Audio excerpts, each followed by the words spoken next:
In the East, there is a more collective pressure to conform to the society's standard, while in the West, there is a collective pressure to look not influenced by the society's standard.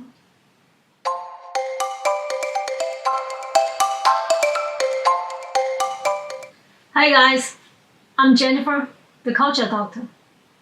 Welcome or welcome back. On this channel, I talk about culture-related topics, especially when it comes to the culture comparison between the East and the West. Today, we talk about beauty standards. Have you ever seen someone on TikTok or Instagram and thought, wow, that's beautiful, but that wouldn't be trending in my country? Why beauty standards aren't universal?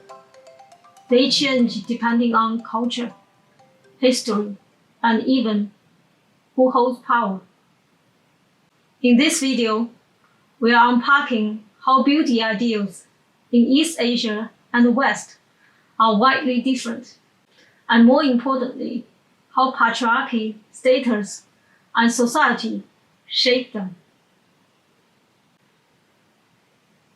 Let's start with makeup, the most visible form of beauty expression.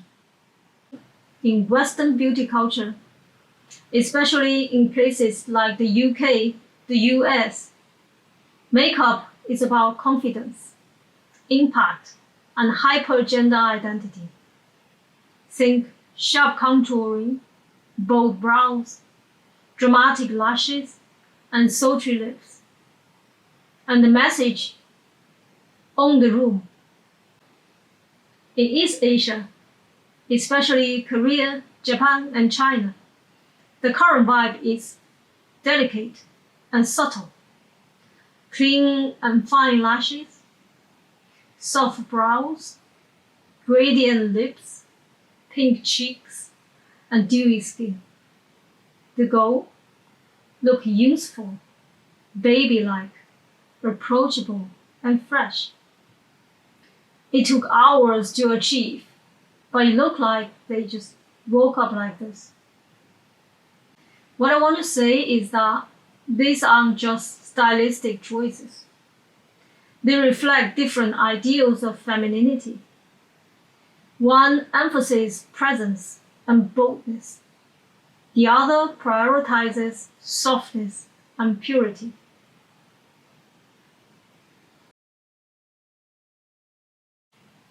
Plastic surgery exists everywhere, but how we talk about it, that's a different story. In Korea, plastic surgery is so common. It's seen as self-care, maybe even a smart career move. It's not unusual for teens to get double eyelid surgery as a graduation gift. You are often expected to submit photos with job applications, so your looks become part of your resume. Meanwhile, in the West, procedures like Botox or filters are often done behind the closed doors. Although these days it is slowly changing, celebrities and influencers are more open about it, and plenty of young people are getting them. But still, there is still a stigma, a sense of don't ask, don't tell. Why? In the East, there is a more collective pressure to conform to the society's standard, while in the West, there is a collective pressure to look not influenced by the society's standard, to look like they are satisfied with the feature they were born with. Interesting. In East Asia, skin products are focused on lightening, but in the West, people spend a lot of money on fake tan. Why? It comes down to social status and expectations. In East Asia, fair skin historically meant you stay indoor a lot, which means you're not only wealthy, no need to work in the field, but also means you're more baby-like, need more care, and not so empowered to go out much. The rise of baby skin culture in East Asia is pushing women towards aggressive skincare routines or face filters for selfies. Smooth, poreless, fair skin isn't just a trend, it's a standard. In Western countries, like the UK, tan skin often means you have money and time to go to travel or sunbathe. Well, to be honest, in the UK, there aren't much sun in winter. Tan skin is associated with independency, health, freedom, and leisure. The rise of tanning skin culture is pushing women to risk their health to get more tan and using excessively amounts of tanning products on a daily basis. Now you see, the world is as irony as it is. What's considered elite in one culture is low status in the other.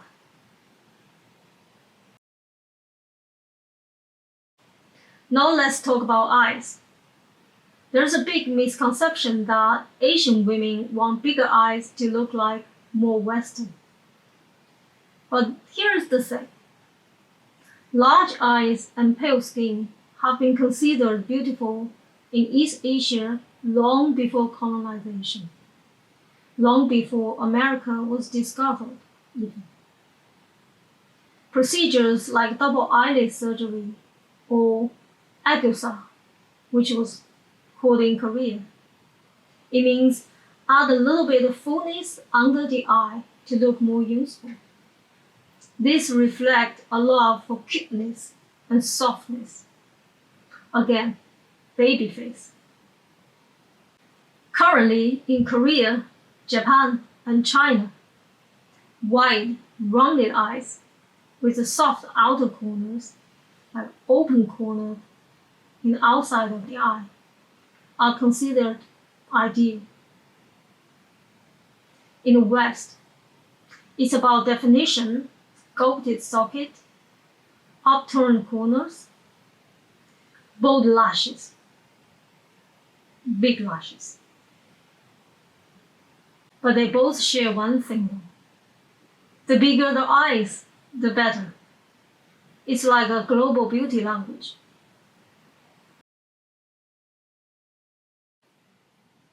A well-defined, slender nose is considered attractive in both cultures, but what that means varies. In East Asia, especially China, the current trend is a slightly curved bridge and a gentle tip.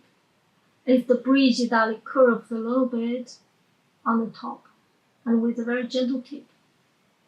This is influenced by celebrities.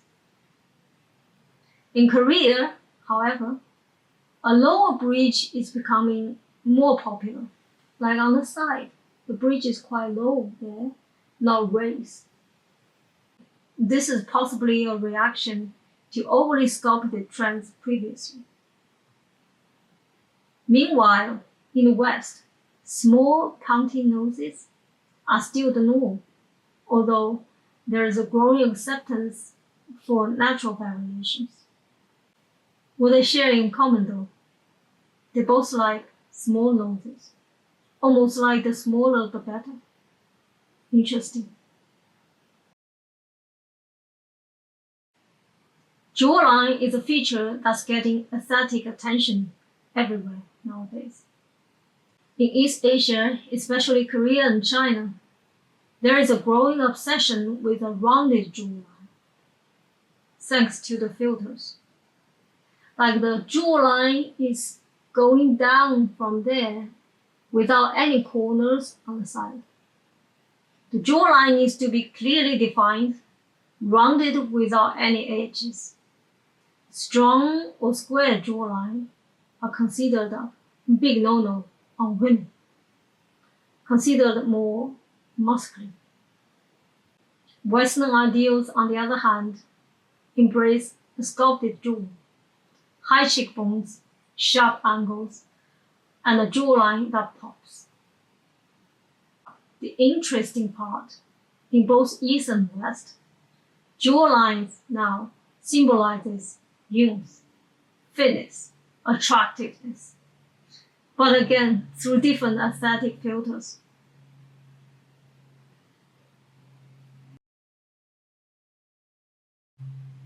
Overall, currently in East Asia, there is a white, thin, young beauty standard dominating. Yet the ideal didn't appear out of nowhere. In essential, it's tied to a deeply patriarchal history that equates beauty with obedience and control. White equals purity, means not going out much, didn't see outside much. Thin means fragility. Young means innocence and submission. It creates a fantasy rooted in traditional gender roles. A woman who looks gentle, passive, and easy to manage. In contrast, Western ideals, especially modern ones, lean more towards independency, individuality with hyper-gender identity. Women are encouraged to be strong, bold, and sexy, to enhance their gender features. Don't get me wrong, it's still patriarchal, the part of enhancing their gender features. But the expression is different.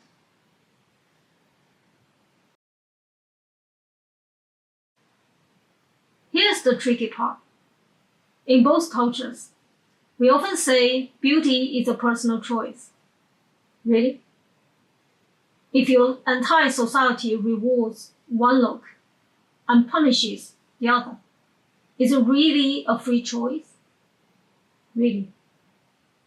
In East Asia, not conforming to beauty norms can mean judgment at work or even unemployment, bullying at school or even by family members.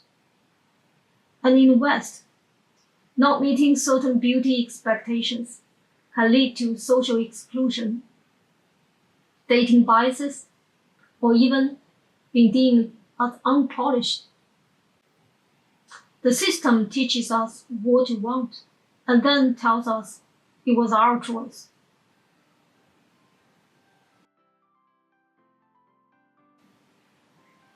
In the age of global media, especially TikTok, YouTube, and K-pop beauty standards are starting to blend.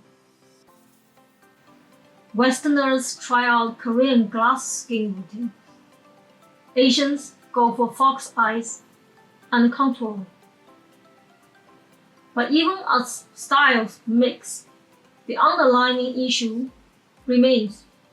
You may be copying a trend from across the world, but you are still being shaped by approval, status, and gaze. Whether it's the male gaze, the social gaze, or the Instagram algorithm, it's still about being seen and liked.